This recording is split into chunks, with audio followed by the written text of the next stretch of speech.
జలుబు చేసినప్పుడు దగ్గుతో బాధపడుతున్నప్పుడు ఊపిరి సరిగ్గా అందక పిల్లలు ఇబ్బంది పడుతూ ఉంటారు. జలుబు దగ్గు తగ్గిపోగానే పిల్లల్లో శ్వాస కష్టాలు కూడా తగ్గిపోతూ ఉంటాయి. అయితే ఆస్తమా బారిన పడ్డప్పుడు మాత్రం పిల్లలకు అస్తమానం ఊపిరి తీసుకోవటంలో ఇబ్బందులు ఎదురవుతూ ఉంటాయి. పిల్లల్లో ఆస్తమాను చాలా మంది తల్లిదండ్రులు సరిగ్గా గుర్తించలేరు. పాల ఉబ్బసమని అదే తగ్గిపోతుందని పెద్దగా పట్టించుకోరు. నిజానికి సకాలంలో గుర్తించే సత్వరమే వైద్యం మొదలు పెడితే పిల్లల్లో ఆస్తమాను చక్కగా అదుపు చేయొచ్చు. పిల్లల్లో ఆస్తమా గురించిన పూర్తి వివరాలను డాక్టర్ని అడిగి ఇప్పుడు తెలుసుకుందాం.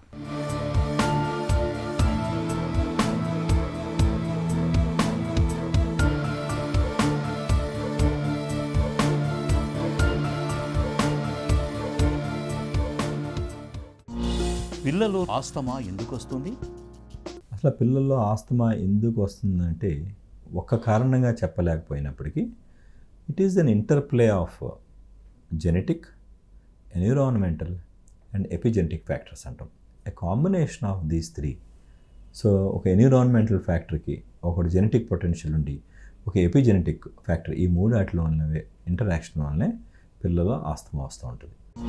పాల ఉబ్బసమని అదే తగ్గిపోతుందని అనుకోవటం సరైందేనా? మనకి పూర్వకాలం నుంచి కూడా పాలు ఎక్కువ తాగుతుంటే పిల్లలకి ముఖ్యంగా విపరీతమైన పాలు తాగటం వలన వీళ్ళకి ఉబ్బసం వస్తుంది, ఆయాసం వస్తుంది అనేది ఒక నానుడి. అది కరెక్ట్ కాదండి. Yes, children who are having milk allergy, milk protein allergy, అలాంటి ఎలర్జీ ఉన్న పిల్లల్లో కూడా విపరీతమైన ఆయాసం రావటం, ఇతర ఎలర్జీ కండిషన్స్ ఉండటం, అదేవిధంగా వాళ్ళకి కొద్దిగా ఫ్లమ్ ఎక్కువ ఫామ్ అవటం అట్లాంటిది ఉంది. బట్ యూజువల్గా ఇది పాలు తాగే వయసులో మొదలయ్యి ఫుడ్ తినటం బాగా మొదలుపెట్టిందో చాలామంది తగ్గిపోతుంది కాబట్టి ఆ సమయంలో ఎక్కువగా ఉండేది కాబట్టి దాన్ని పాల ఉబ్బసం అని ఉంటారని అనుకునేవాళ్ళు. But there are many more factors. పాలు ఒక్కటే కాదు, పాలు తాగే వయసులోనే కాదు వేరే వయసులో కూడా ఈ ఉబ్బసం లేదా ఆస్తమా అన్న వ్యాధి ఉంటుంది పిల్లల్లో. ఆస్తమా మూలంగా పిల్లల్లో ఎలాంటి సమస్యలు తలెత్తవచ్చు? ఆస్తమా విషయం తీసుకుంటే అండి, పిల్లల్లో యూజువల్గా ఇది సమ్వేర్ అరౌండ్ 2-3 ఇయర్స్ నుంచి మొదలయ్యి ఎస్టాబ్లిష్ అయ్యి around 5th year 6th year వరకు చాలా మటుకు తగ్గిపోద్ది. స్టాటిస్టికల్గా చూసుకుంటే ఎర్లియర్ ద ఆన్సెట్ అంటే అరౌండ్ 2 ఇయర్స్లో కానీ ఎస్టాబ్లిష్ మనం చేయగలిగితే అప్పుడు నుంచి వచ్చిందంటే almost 76% are free of symptoms by 5 to 6 years. The earlier the onset of symptoms, the earlier they overgrow the symptoms అని ఒక స్టాటిస్టిక్స్ చెప్తున్నాయి. అదేవిధంగా అడాలసెంట్ ఏజ్లో మగపిల్లలకి ఎక్కువగా ఉంటుంది కంపేర్ టు ఆడపిల్లల కంటే కూడా. అడాలసెంట్ వచ్చేటప్పుడు ఆల్మోస్ట్ తగ్గిపోతుంది మగపిల్లల్లో. కానీ అదే ఆడపిల్లల విషయానికి వస్తే నెంబర్స్ చూస్తుంటామండి, lot of this adolescent girls can progress in to asthma in adulthood. అట్లా ఉంది. సో మరీ చిన్నపిల్ల వయసులో 2nd ఇయర్ 3rd ఇయర్లోనే మనం ఆస్తమా మనం నిర్ధారించగలిగేది ఆస్తమా అని చెప్తే క్యూర్ అయిపోరు వాళ్ళు. But they out grow the asthma main ముఖ్యంగా చెప్పాలంటే. పిల్లల్లో ఆస్తమాను ఎలా నిర్ధారిస్తారు? ఎనటామికల్గా కూడా అది సరిగ్గా ఎలా అయినా ఉండకపోయి మన రెస్పిరేటరీ ఏరియాని ఎక్కడైనా ప్రెస్ చేస్తున్నప్పుడు కూడా వీజింగ్ అది రావచ్చు. సో ఇలాగా అనేక కంజెనిటల్ కారణాల వలన ప్లస్ రికరెంట్ వైరల్ ఇన్ఫెక్షన్స్ వలన కూడా మనం దీని ఆస్తమా అని పొరబడే అవకాశం ఉంటుంది. We have a predictability index అని ఉంది, ఆస్తమా ప్రిడిక్టివ్ ఇండెక్స్ అని. We have a criteria, modified criteria ఒకటి ఉంది.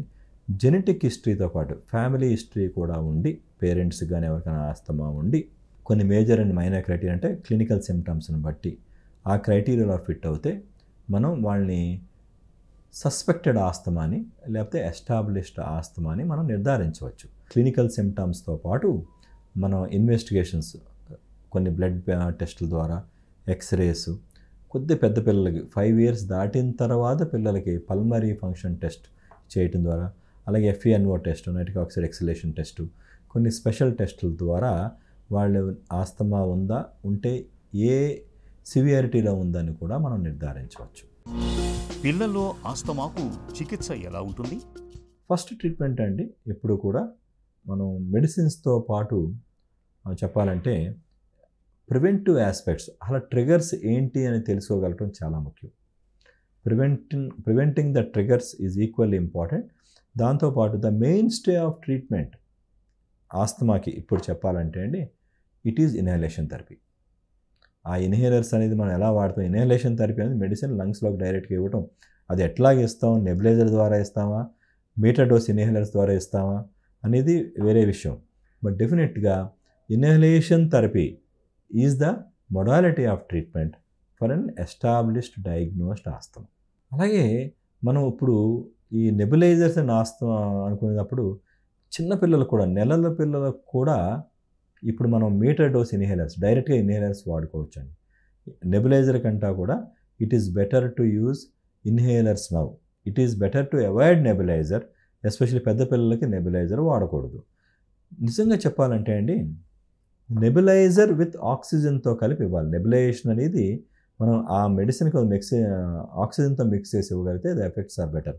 బట్ అది మనకి జరగదు, కష్టం. కాబట్టి it is better to use inhalers.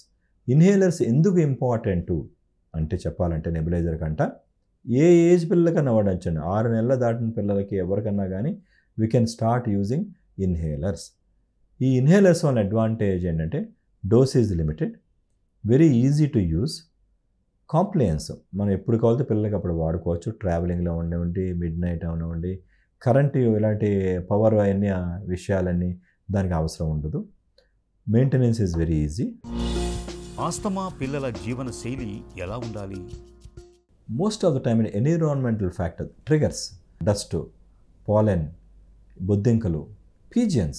If you take in and around Hyderabad or some of the metros, especially Hyderabad, take pigeons are one of the implicating factors.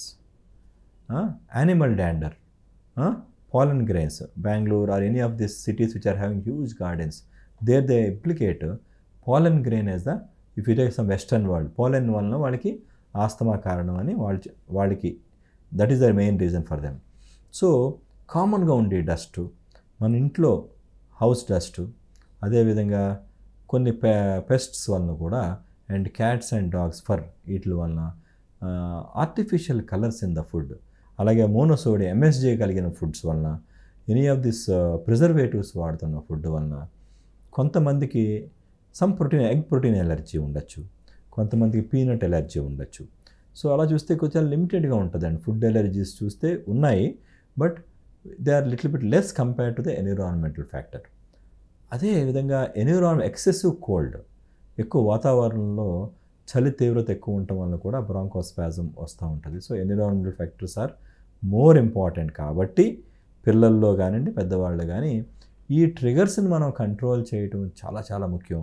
పిల్లలు ఆస్తమాతో బాధపడుతున్నప్పుడు వారిని కాలుష్య కారకాలకు, అలర్జీ ప్రేరేపకాలకు దూరంగా ఉంచాలి. ఇంట్లో వాతావరణం కాస్తంత వెచ్చగా ఉండేలా చూడాలి. మరీ చిన్న పిల్లలైతే నెబ్యులైజర్ల ద్వారా, కాస్త పెద్ద పిల్లలైతే ఇన్హేలర్లను వాడటం ద్వారా ఆస్తమాను చక్కగా అదుపులో ఉంచవచ్చు.